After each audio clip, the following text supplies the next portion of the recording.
Video में दोस्तों हम लोग सिर्फ वही प्रश्नों को लेके आए हैं जो कि दोस्तों आपकी बोर्ड एग्जाम में बार बार पूछे जाते हैं। एक चीज और ध्यान रखिएगा, इस वीडियो में हम लोग जो है ऑब्जेक्टिव और सब्जेक्टिव दोनों प्रकार के प्रश्नों को करेंगे। तो आप ध्यान दीजिए, ये सभी सब्जेक्टिव क्वेश्चन, और जैसे कि आपको मालूम है अगर आपका टारगेट 300, 350, 400 प्लस है तो आपको सब्जेक्टिव क्वेश्चन करना अनिवार्य है। जी हाँ, तो मैं आपको इस वीडियो में सब्जेक्टिव क्वेश्चन भी कराऊंगा, उसके साथ साथ हम लोग ऑब्जेक्टिव क्वेश्चन भी करेंगे। और सभी क्वेश्चन दोस्तों काफी इंपॉर्टेंट है, तो मैं चाहूंगा कि आप लोग फटाफट सभी का आंसर दीजिए फटाफट, और जो भी क्वेश्चन आपसे नहीं बने प्लीज आप उसको स्क्रीनशॉट लीजिए। वीडियो खत्म होने के बाद जस्ट उसको रिवीजन कीजिए। मौर्य वंश का अंतिम राजा कौन था? मौर्य वंश का अंतिम राजा कौन था? अशोक, कुणाल, संपर्ति, वृहद्रथ। बिल्कुल फर्स्ट के जो राइट आंसर है वो आपको जाएंगे वृहद्रथ। ऑप्शन आपके डी राइट जाएंगे क्वेश्चन नंबर फर्स्ट का। बहुत बढ़िया। देखिए अगला प्रश्न क्वेश्चन नंबर 2, हड़प्पा किस नदी के किनारे स्थित है? यहाँ पर सिर्फ हड़प्पा शहर की बात हो रही है, ठीक है। तो हड़प्पा जो है वो रावी नदी के किनारे है, मोहनजोदड़ो जो है वो सिंधु नदी के किनारे है, और आपको अगर पूछा जाएगा कि सिंधु घाटी सभ्यता जो किस नदी के किनारे, तो दोस्तों वो भी सिंधु नदी के किनारे पूछा जाता है वैसे, ठीक है। लोथल किस नदी के किनारे? लोथल जो है वो भोगवा नदी के किनारे। देखिए अगला प्रश्न क्वेश्चन नंबर 3, हड़प्पा सभ्यता की सबसे महत्वपूर्ण विशेषता क्या थी? हम लोग पहले क्या करेंगे, ऑब्जेक्टिव क्वेश्चन को कवर कर लेंगे, उसके बाद फिर जो आपका इंपॉर्टेंट सब्जेक्टिव क्वेश्चन हम लेके आए हैं उसको भी करवाएंगे इस मतलब कि लास्ट में, ठीक है। तो पहले ऑब्जेक्टिव को करिए, फटाफट आंसर दीजिए, किसी को भी वीडियो को नहीं छोड़ना है। और हाँ, जो भी वीडियो को लाइक नहीं किया प्लीज वीडियो को लाइक कर दीजिए, क्योंकि आप लोग क्वेश्चन आंसर करने की भावना में खो जाते हैं फिर लाइक नहीं करते हैं। तो लाइक कर दीजिए एक बार और जम करके शेयर कर दीजिए ताकि आपके दोस्त भी यहाँ पर जुड़ पाए। देखिए हड़प्पा सभ्यता की सबसे महत्वपूर्ण विशेषता क्या थी? इसकी जो राइट आंसर बिल्कुल आपको जाएंगे नगर योजना व वास्तुकला।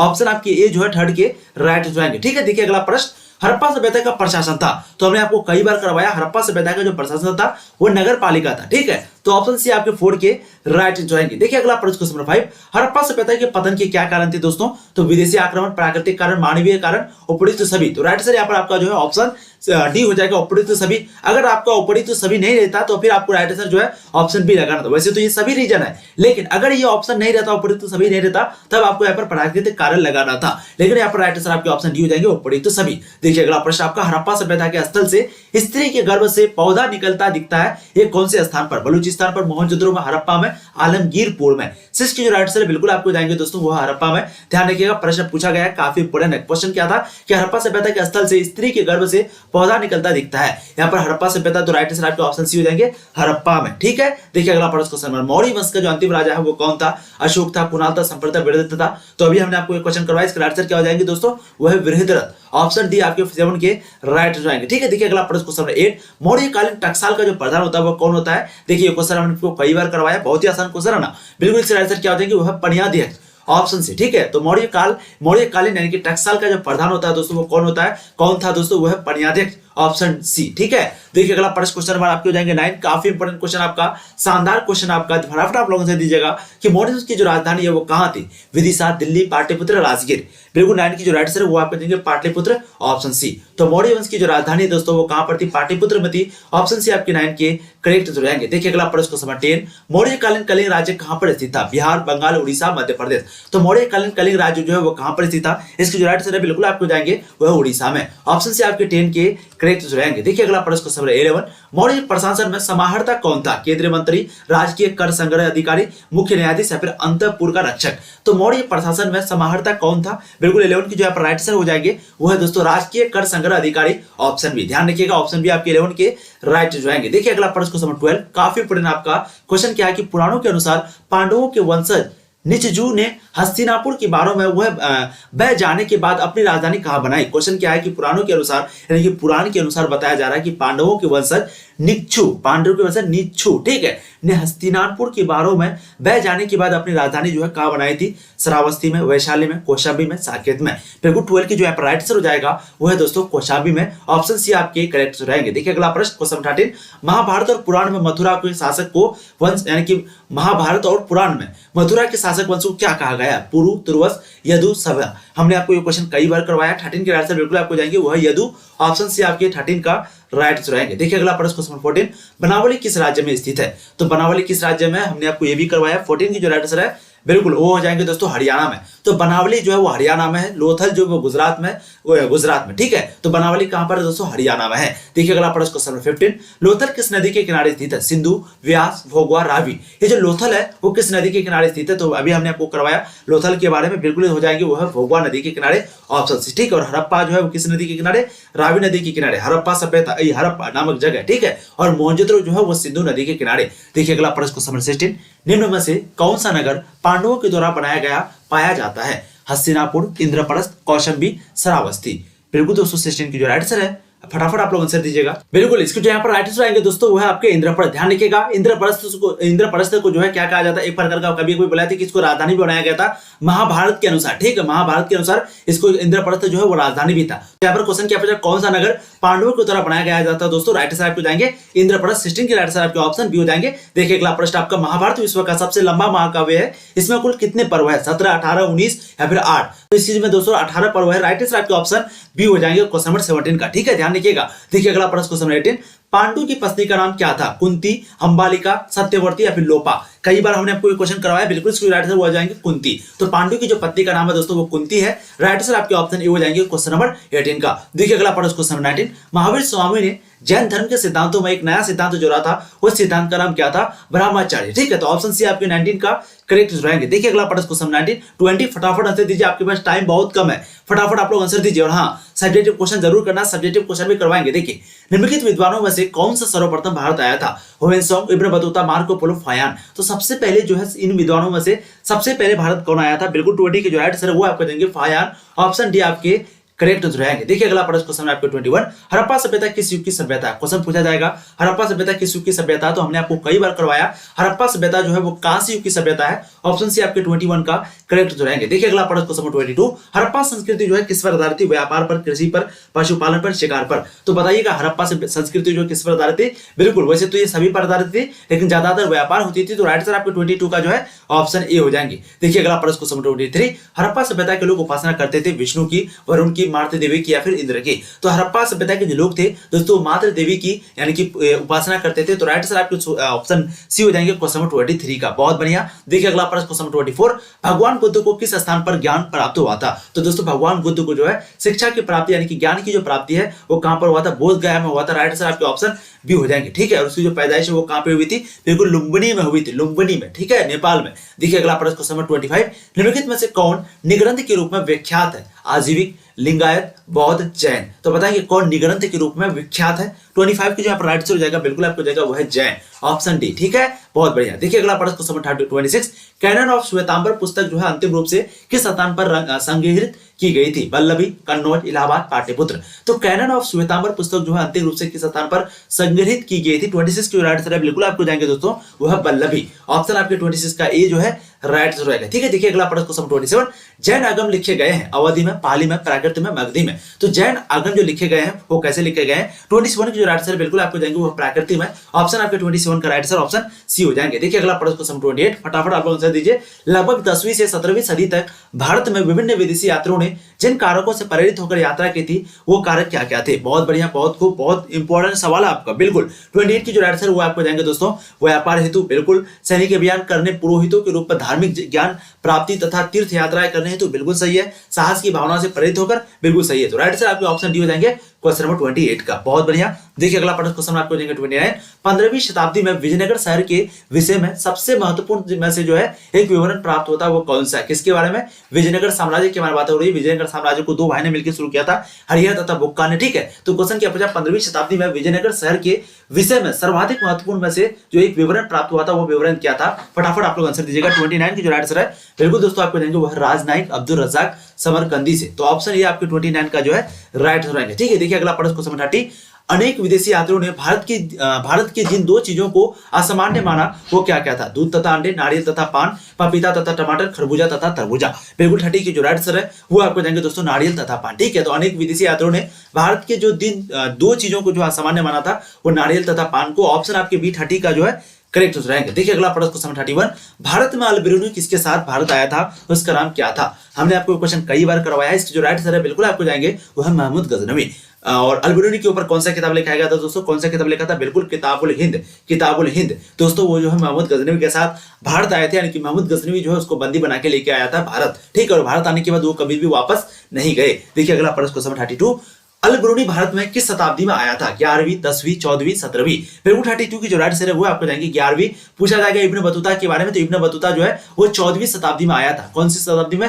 14वीं शताब्दी में। और वहीं पे जो अल-बरूनी दोस्तों वो 11वीं शताब्दी में आया था। तो 32 के राइट आंसर आपके ऑप्शन ए हो जाएंगे। देखिए अगला प्रश्न क्वेश्चन 33, प्रथम सहस्त्र के मध्य के आते जाते भारतीय उपमहाद्वीप का विरोध जो है जिन धार्मिक इमारतों में वे चिन्हित हो गया वे 3 इमारतें थी। फटाफट आप लोग आंसर दीजिएगा, बहुत बढ़िया। इसकी जो राइट आंसर है स्तूप, विहार तथा मंदिर। ऑप्शन आपके ए जो है 33 का राइट आंसर होएगा। बहुत बढ़िया, आप लोग अपने से भी पढ़ सकते हैं, बहुत आसान क्वेश्चन है। देखिए अगला प्रश्न आपका तमिल क्षेत्र से संबंधित मणि कवच चक्कार की जो 2 विशेषताएं थी वो 2 विशेषताएं क्या क्या थी?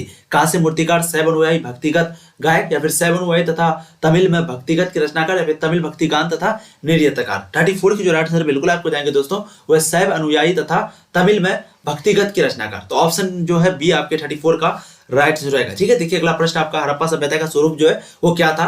ग्रामीण, शहरी? तो बिल्कुल वो शहरी था, राइट आंसर आपके ऑप्शन बी हो जाएंगे। तो हड़प्पा सभ्यता जो है वो ग्रामीण शहरी था, जिसको हम लोग नगरीय भी बोलते हैं। क्या बोलते हैं? नगरीय सभ्यता भी बोलते हैं। देखिए अगला प्रश्न क्वेश्चन 36, हड़प्पा सभ्यता का सबसे बड़ा नगर कौन सा है दोस्तों? तो हड़प्पा सभ्यता का जो सबसे बड़ा नगर है वो मोहनजोदड़ो है, ठीक है। राइट आंसर आपके ऑप्शन बी हो जाएंगे। मोहनजोदड़ो का मतलब क्या होता है? मृतकों का टीला, ठीक है। और स्नानगढ़ का जो अवशेष है वो भी मोहनजोदड़ो से प्राप्त होता है। देखिए अगला प्रश्न क्वेश्चन 37, हड़प्पा सभ्यता की सबसे पहले जो खोज है वो किसने किया था? बिल्कुल दयाराम सारी ने किया था। कब किया था? 1921 में किया था। और पूछा जाएगा मोहनजोदड़ो का खोज सबसे पहले किसने किया था? तो दोस्तों आर.डी. बनर्जी ने किया था, यानी कि रखलदास बनर्जी ने 1922 में। देखिए अगला प्रश्न क्वेश्चन 38, 7वीं शताब्दी के भारतीय धार्मिक विश्वासों की सबसे प्रभावी विशेषता क्या थी? फटाफट आप लोग बताइएगा, 7वीं शताब्दी के भारतीय धार्मिक विशेषताओं की जो सबसे प्रभावी विशेषता थी वो क्या थी? 38 की जो राइट आंसर यहाँ पर हो जाएगा बिल्कुल आपको जाएगा वह साहित्य और मूर्तिकला दोनों में कई देवता देवियों का ज्यादा से ज्यादा दिखाई देना। तो ऑप्शन बी आपके 38 का जो है करेक्ट उत्तर रहेंगे। देखिए अगला प्रश्न क्वेश्चन 39, जगन्नाथ का शाब्दिक अर्थ है। जगन्नाथ का शाब्दिक अर्थ क्या है? फटाफट बताइएगा।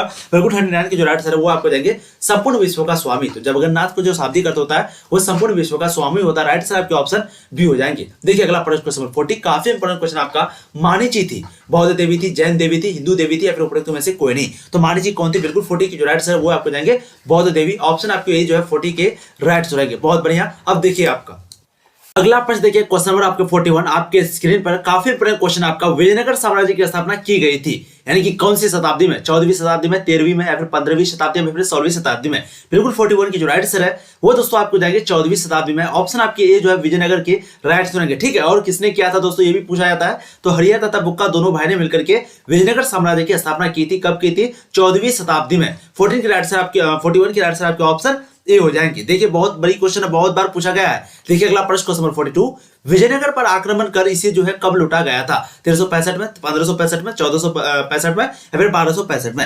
बिल्कुल 42 के जो राइट आंसर है वो आपको जाएंगे दोस्तों 1565 में। ऑप्शन बी आपके करेक्ट रहेंगे, ठीक है। तो विजयनगर पर आक्रमण करके इसे कब लूटा गया था? 1565 में। ऑप्शन बी आपके 42 के राइट आंसर रहेंगे। देखिए अगला प्रश्न क्वेश्चन आपके 43, विजयनगर साम्राज्य पूर्ण रूप से विनष्ट हो गया था कब? 17वीं 18वीं शताब्दी तक, 11वीं 14वीं शताब्दी तक, या फिर 13वीं 14वीं, या फिर उपरोक्त में से कोई नहीं? 43 की जो यहाँ पर राइट आंसर हो जाएगा बिल्कुल आपको जाएगा वह 17वीं 18वीं शताब्दी तक। विजयनगर जो है संपूर्ण रूप से जो विनष्ट हो गया दोस्तों वो 17वीं 18वीं शताब्दी तक। ऑप्शन आपके ए जो है 43 का राइट आंसर होंगे, ठीक है। अब देखिए अगला प्रश्न क्वेश्चन नंबर 44, काफी इंपॉर्टेंट क्वेश्चन आपका।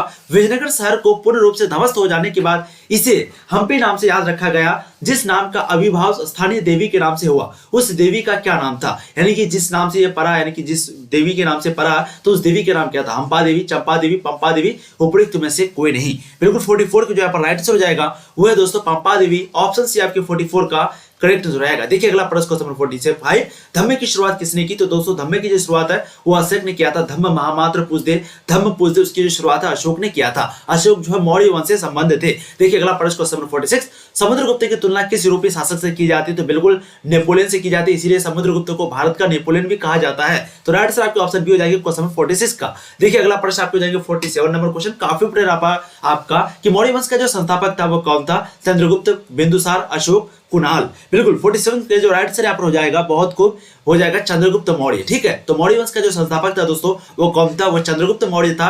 राइट आंसर आपके ऑप्शन ए हो जाएगा क्वेश्चन नंबर 47 का। देखिए अगला प्रश्न क्वेश्चन नंबर 48, चंद्रगुप्त की मृत्यु कहां पर हुई थी? पाटलिपुत्र में, तक्षशिला में, या फिर श्रवणबेलगोला में, या फिर उज्जैन में? तो चंद्रगुप्त की जो मृत्यु है वो कहां पर हुई थी? बिल्कुल 48 की जो राइट आंसर है वो आपको जाएंगे दोस्तों श्रवणबेलगोला में। ऑप्शन सी राइट आंसर रहेगा क्वेश्चन नंबर 48 का। देखिए अगला प्रश्न क्वेश्चन नंबर 49, हम्पी के भग्नावशेष एवं एक अभियंता तथा पुराविद कर्नल कॉलिन मैकेंजी द्वारा प्रकाश में लाए गए थे। कब लाए गए थे? बिल्कुल 49 की जो यहाँ पर राइट आंसर हो जाएगा, बहुत खूब। इसके राइट आंसर आपको जाएंगे दोस्तों वो है 1800 ईस्वी में। ठीक है, देखिए अगला प्रश्न क्वेश्चन आपके 50, काफी इंपॉर्टेंट क्वेश्चन आपका कि 16वीं 17वीं सदी के दौरान हिंदुस्तान में लगभग जितने प्रतिशत लोग गांव में निवास करते थे वो संख्या कितनी थी? तो दोस्तों वो जो है 85% थी। ठीक है, तो काफी इंपॉर्टेंट क्वेश्चन था। हम लोगों ने लगभग 50 ऑब्जेक्टिव क्वेश्चन को सॉल्व किया, जो कि दोस्तों आपके बोर्ड एग्जाम के लिए काफी कारगर साबित होगा। तो मैं चाहूंगा जो भी क्वेश्चन आपसे नहीं बना होगा प्लीज आप उसको नोट कीजिएगा, और हाँ अभी तक जो भी वीडियो को लाइक नहीं किया प्लीज वीडियो को अभी भी लाइक कर दीजिए। ठीक है, क्योंकि आप लोग क्वेश्चन आंसर करने की भावना में खो जाते हैं, तो वीडियो को लाइक कर दीजिए, एक बार जम करके अपने सारे दोस्तों को शेयर कर दीजिए, और हाँ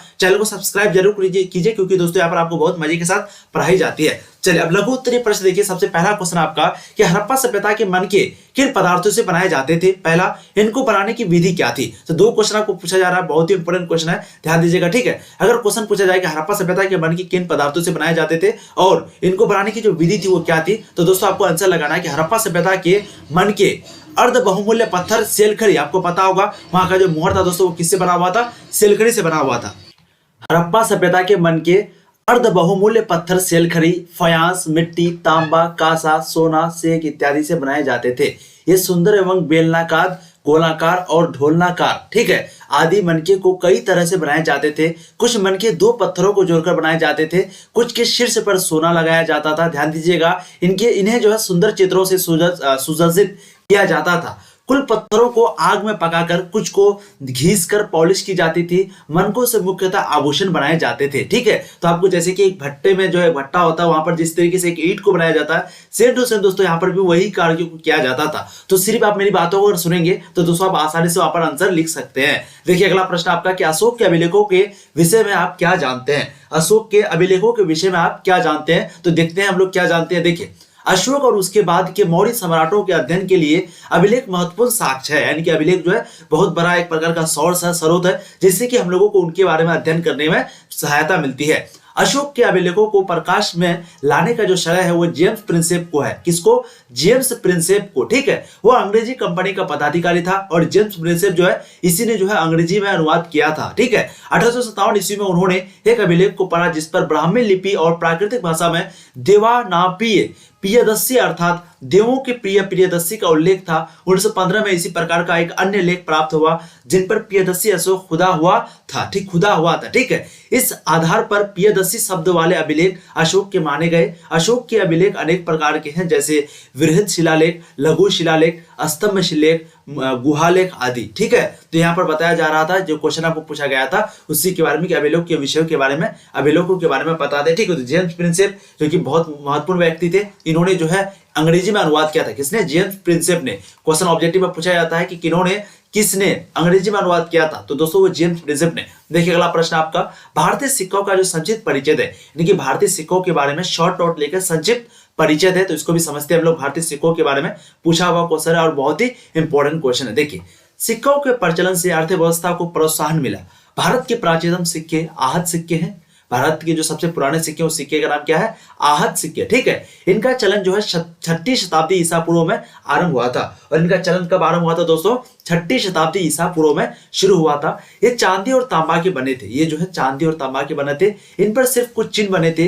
इन्हें जारी करने की आकृति एवं लेखा नहीं है। चिन्हों के आधार पर ही इन्हें राजवंशों से जोड़ा गया है। संभवतः कुछ सिक्के व्यापारियों एवं धनी नागरिकों द्वारा भी जारी किए गए। मयूर के छाप वाले सिक्के मौर्यों के माने गए। किसके? मयूर के छाप वाले चीजें, जो मयूर यानी कि मोर जिसको हम लोग बोलते हैं, तो मोर के जो छाप वाले सिक्के होते थे उसको मौर्यों के माने गए। और मौर्यों ने सिक्कों को ढालने पर राजकीय नियंत्रण स्थापित किया। हिंद यूनानियों के समय से सिक्कों को ढालने में क्रांतिकारी परिवर्तन आया। सोने के सिक्के सर्वप्रथम इन्होंने ही जारी किया। सातवाहनों ने भी मूल्यवान धातु के सिक्के चलाए। इसी के 6ठी शताब्दी तक सिक्कों की संख्या जो है कम हो गई। ठीक है, अब देखिए अगला प्रश्न आपके क्वेश्चन नंबर जाएंगे 4। कुल एवं जाति पर अंतर स्पष्ट करें। कुल और जाति इन दोनों पर अगर आपको अंतर पूछे तो डायरेक्ट आपको आंसर लगाना बहुत ही शानदार, बहुत ही लाजवाब है। बस मेरी बात को आप ध्यान से सुनिए, आपको आसानी से आप सभी का आंसर दे सकते हैं। ठीक है, देखिए कुल और जाति का अंतर को देखते हैं। कुल शब्द दोस्तों परिवार का जो है द्योतक है। एक कुल बड़े समूह का एक भाग होता है। यह बड़ा समूह बांधवों अथवा संबंधियों का समूह होता है। यही बांधवों अथवा संबंधियों का बड़ा समूह जाति कहलाता है। परिवार एवं जाति में अटूट संबंध होता है। यह रक्त संबंधों पर आधारित होता है। इस जाति विभिन्न सगा संबंधियों एवं बधु बांधवों का बड़ा समूह होता है, जबकि कुल उस समूह का एक भाग अथवा छोटा हिस्सा होता है। ठीक है, तो क्वेश्चन क्या मतलब पॉइंट क्या था कि यहाँ की जाति जो है दोस्तों वो विभिन्न सगा संबंधियों का एक बहुत बड़ा समूह होता है, लेकिन वहीं पे कुल जो है उस समूह का एक भाग होता है, छोटा सा भाग होता है। ठीक है, देखिए अगला प्रश्न, इसमें से इंपॉर्टेंट क्वेश्चन कौन सा है तो पूछा अगर जाए आपको, सबसे पहले तो हड़प्पा बन के किन बनाए जाते थे, बहुत इंपॉर्टेंट आपका। ठीक है, उसके बाद दोस्तों आपका ये भी इंपॉर्टेंट क्वेश्चन 5, क्या मुगल शब्द की उत्पत्ति किस प्रकार हुई थी। ठीक है, मुगल शब्द की उत्पत्ति मंगोल शब्द से हुई है। किससे? मंगोल शब्द से हुई है मुगल शब्द की उत्पत्ति। ठीक है, मुगलों ने स्वयं इस विश्लेषण का प्रयोग नहीं किया, क्योंकि पृथ पक्ष से वे तैमूर के वंशज थे और तैमूरी कहलाते थे, तथा मार्त पक्ष से बाबर चंगेज खां से संबंधित थे। ठीक है, यानी कि पिता के तरफ से जो है वो तैमूर के वंशज थे। ठीक है, और वहीं पे अगर बात करेंगे हम लोग मदर की तरफ से, माता की तरफ से, तो दोस्तों उधर से जो है बाबर की तरफ से यानी कि चंगेज खां से संबंधित था। ठीक है, अब 16वीं सदी के यूरोपीय इतिहासकारों ने बाबर और उनके परिवार के लिए मुगल शब्द का प्रयोग किया। किसने किया था दोस्तों?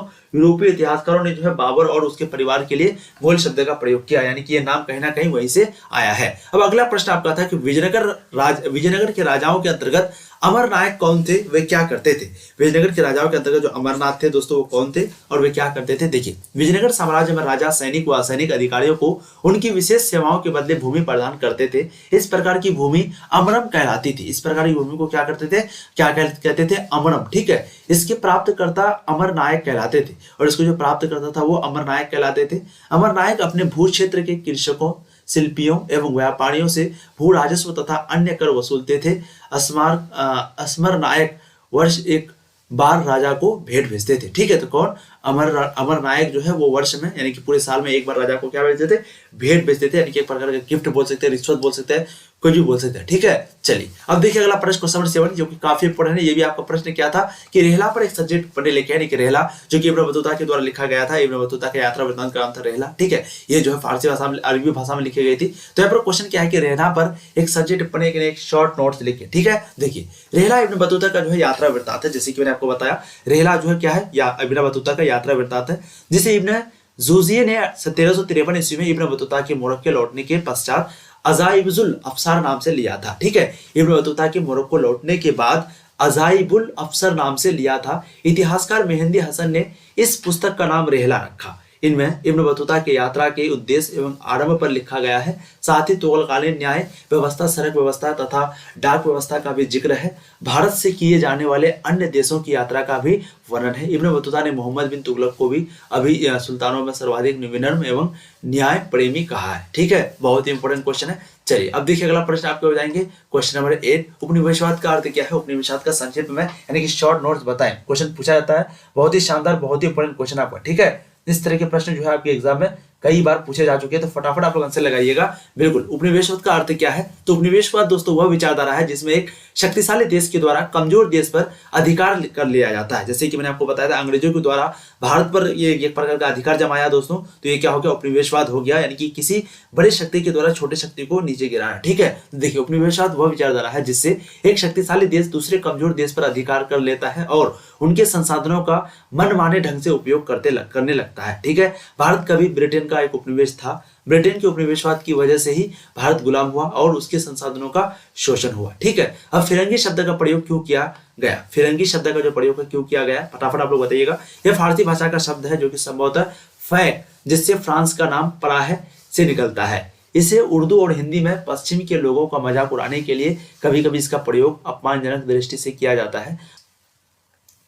अब देखिए अगला प्रश्न, क्वेश्चन नंबर 10 आपका, भारत में जनगणना कब शुरू हुई थी? अभी भी जो भी वीडियो को लाइक नहीं किया प्लीज वीडियो को लाइक कर देंगे दोस्तों, काफी मेहनत लगती है एक वीडियो बनाने में, जैसे कि आपको पता है ये आपका कर्तव्य है, आपकी जिम्मेदारी है, तो आप लोग शेयर भी कर देंगे, लाइक भी कर देंगे और सब्सक्राइब तो कर ही देना है, क्योंकि यहाँ पर आपको बहुत मजे के साथ पढ़ाई जाती है। ठीक है, देखिए भारत में जनगणना कब शुरू हुई? तो दोस्तों अखिल भारतीय जनगणना का जो प्रथम प्रयास है वो अंग्रेजों के जमाने में 1872 ईस्वी में किया गया था। इसकी 1881 से 10 की जनगणना की एक नियमित व्यवस्था बन गई। ठीक है, भारत में नगरीकरण का अध्ययन करने के लिए जनगणना से निकले आंकड़े एवं बहुमूल्य स्रोत है। ठीक है, तो दोस्तों आज की इस वीडियो में हम लोगों ने जितने भी प्रश्नों को किया, ये प्रश्न दोस्तों आपके एग्जाम के लिए काफी इंपॉर्टेंट है, तो मैं चाहूंगा जो भी क्वेश्चन आपसे नहीं बना होगा प्लीज आप उसको नोट जरूर कीजिए।